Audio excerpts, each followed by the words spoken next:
Imagina la escena. Estás en una gran fiesta, rodeado de aliados y personas en quienes confías. El salón está lleno de risas, brindis y el aroma de los platos más lujosos en el aire. Pero, en medio de ese ambiente de celebración, de repente, la traición se revela. Un golpe silencioso, rápido y cruel. Eres brutalmente asesinado justo allí, en medio del banquete. Esa fue la trágica realidad de Boris Godunov, el rey que creyó estar seguro, pero pagó el precio más alto por su confianza. Boris Godunov no nació rey. De hecho, era un hombre común que ascendió por los escalones del poder con una inteligencia implacable y una frialdad estratégica.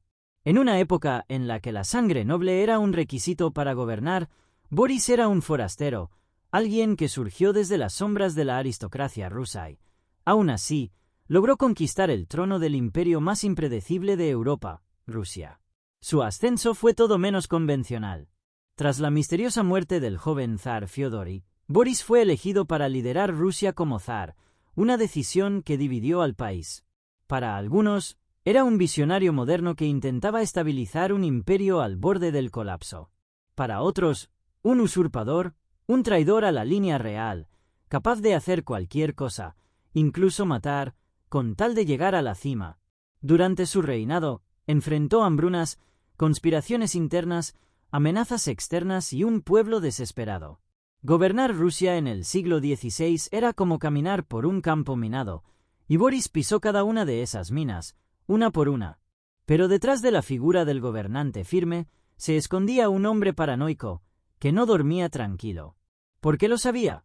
El trono que había conquistado con tanta astucia, podía perderlo con una sola puñalada o un brindis envenenado. Esta es la historia de un rey que lo ganó todo, y lo perdió todo, en una sola noche. Para entender la tragedia de Boris Godunov, primero hay que sumergirse en el escenario oscuro y turbulento en el que vivió. La Rusia de finales del siglo XVI no era solo un imperio vasto, era un territorio desgarrado por miedos profundos, conspiraciones mortales y una lucha constante por el poder. El país acababa de salir del reinado brutal de Iván el Terrible, el primer zar de Rusia, un gobernante paranoico que exterminó a sus propios aliados y dejó un legado de terror y sangre. Tras su muerte, el trono fue ocupado por su hijo, Fyodor, un hombre débil, considerado mentalmente inestable, incapaz de liderar un imperio en ruinas. En la práctica, quien gobernaba era el cuñado de Fyodor, Boris Godunov. Ese periodo pasó a la historia como el tiempo de las dificultades, una era de hambruna devastadora, cosechas arruinadas, rebeliones campesinas y disputas interminables entre nobles. El pueblo ruso estaba desesperado.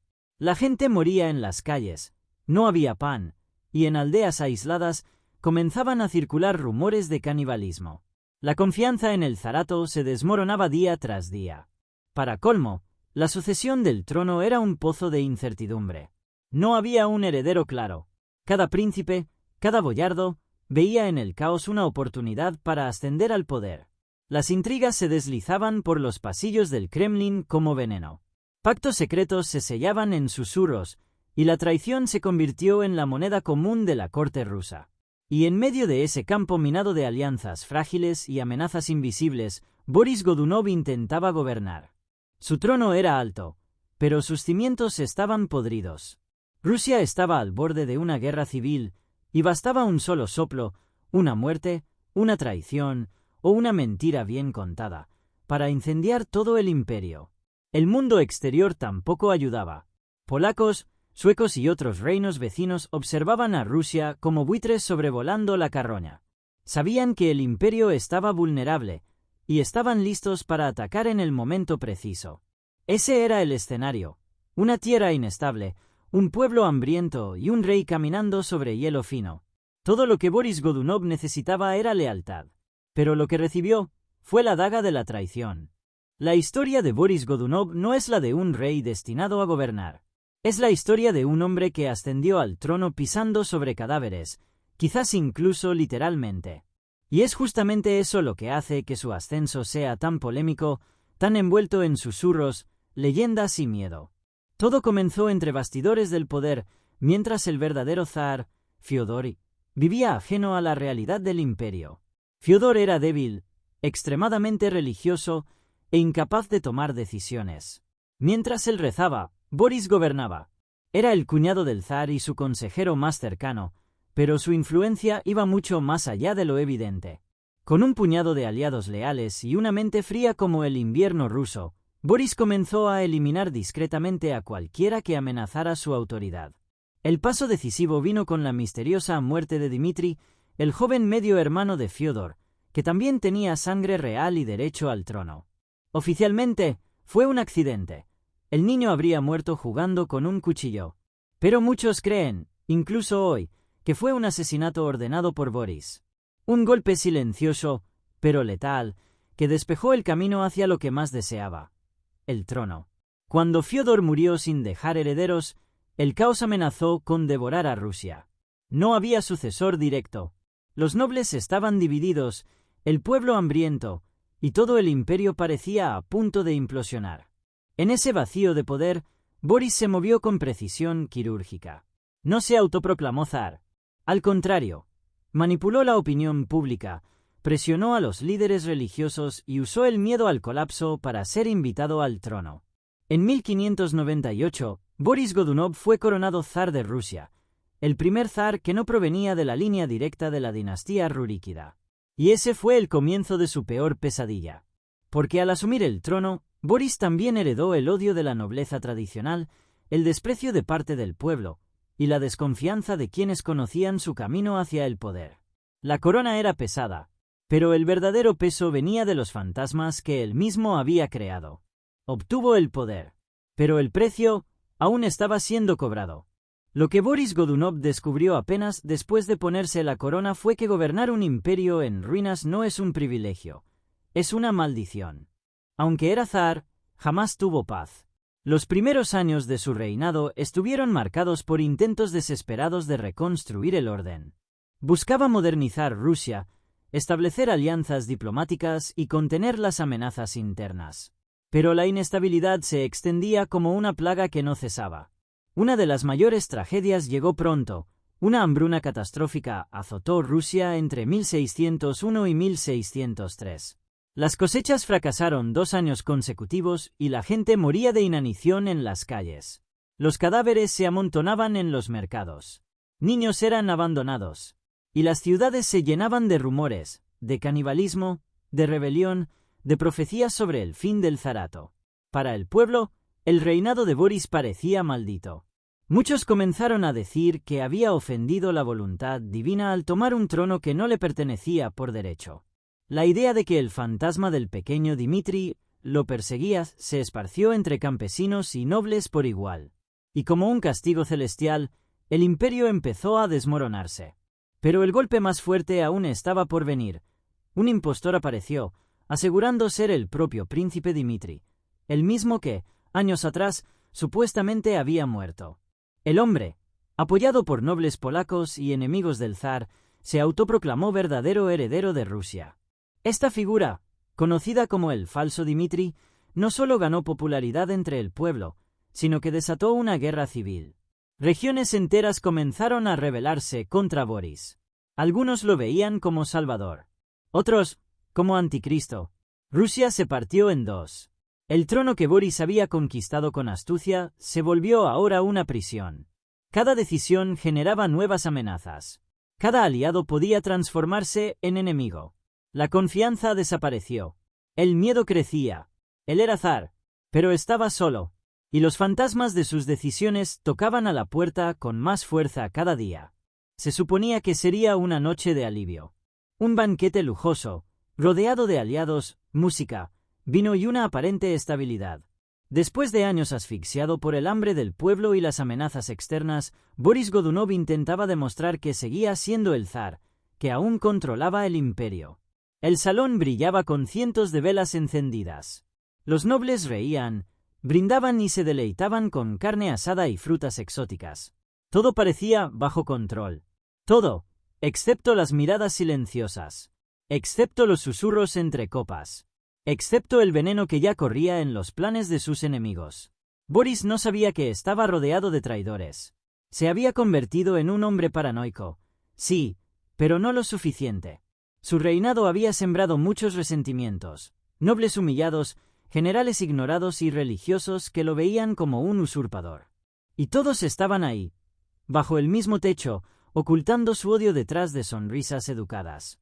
Los rumores decían que el falso Dimitris se acercaba a la capital, que el pueblo empezaba a cambiar de bando, que los enemigos de Boris querían algo más rápido, algo definitivo. El plan era simple, usar el banquete como trampa. Un momento en que Boris estuviera relajado, vulnerable, humano. Y entonces, actuar. La conspiración fue tejida con precisión quirúrgica. El envenenamiento era una opción. El asesinato directo, otra. Pero había un objetivo claro: terminar con su reinado ahí mismo, en el clímax de la fiesta, para humillar al zar frente a toda su corte. El fin no llegaría por medio de batallas. Llegaría con el filo invisible de la traición. Y Boris, quien durante tantos años había escalado peldaño por peldaño hasta el trono, ahora estaba a segundos de caer, no por las manos de un ejército, sino por las de aquellos a quienes llamaba amigos. Lo que comenzó como un banquete de celebración, terminó como una escena silenciosa de horror. Según los relatos, Boris Godunov cayó repentinamente, aún sentado a la mesa, tomado por un dolor violento en el pecho. Algunos dijeron que fue un ataque al corazón. Otros afirman que fue envenenado. Lo único en lo que todos coinciden es esto: murió rodeado de enemigos disfrazados de amigos. Las risas se apagaron. La música cesó. Un silencio brutal invadió el salón. El cuerpo del zar yacía inmóvil y nadie se atrevía a moverse. Porque todos sabían, el imperio moría con él. La muerte de Boris Godunov fue la chispa. El falso Dimitri avanzó con sus aliados. La capital colapsó. El hijo de Boris, Fiódor II, fue colocado brevemente en el trono, pero no duró. Fue capturado, encarcelado y estrangulado. La dinastía Godunov fue borrada de la historia como si nunca hubiese existido. Con su muerte, Rusia cayó en uno de los periodos más caóticos de su existencia. El tiempo de las dificultades, una era de guerras civiles, invasiones extranjeras y múltiples aspirantes al trono. El imperio estuvo al borde de desaparecer. Boris fue un hombre que llegó a la cima del mundo, pero olvidó que, allá arriba, el aire es escaso, y la caída, letal. Su legado no fue de gloria, fue de advertencia, y su muerte en el banquete no fue solo el final de un rey, fue el comienzo del fin de una era. Con Boris Godunov muerto y su hijo ejecutado, Rusia se quedó sin zar y sin rumbo. El trono estaba vacío, el pueblo, desesperado, la élite, dividida, y fue en medio de ese caos que surgió un fantasma, o mejor dicho, un impostor. Se hacía llamar Dimitri, el hijo menor de Iván el Terrible.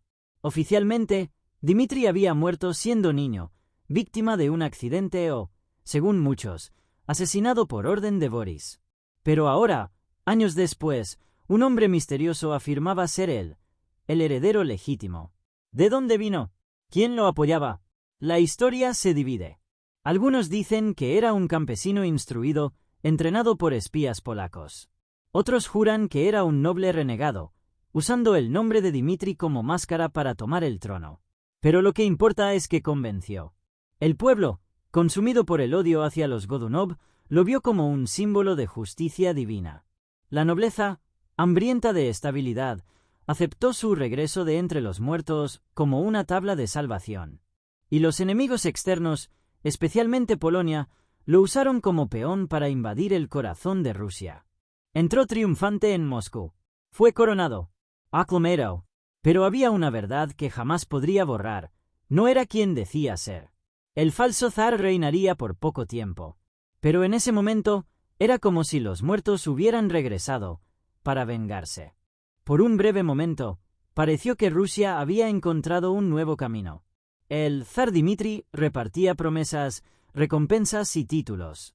Era carismático, culto, hablaba latín con fluidez, un zar diferente a los que habían venido antes. Pero había un problema: no era lo suficientemente ruso. Dimitri comenzó a rodearse de consejeros polacos.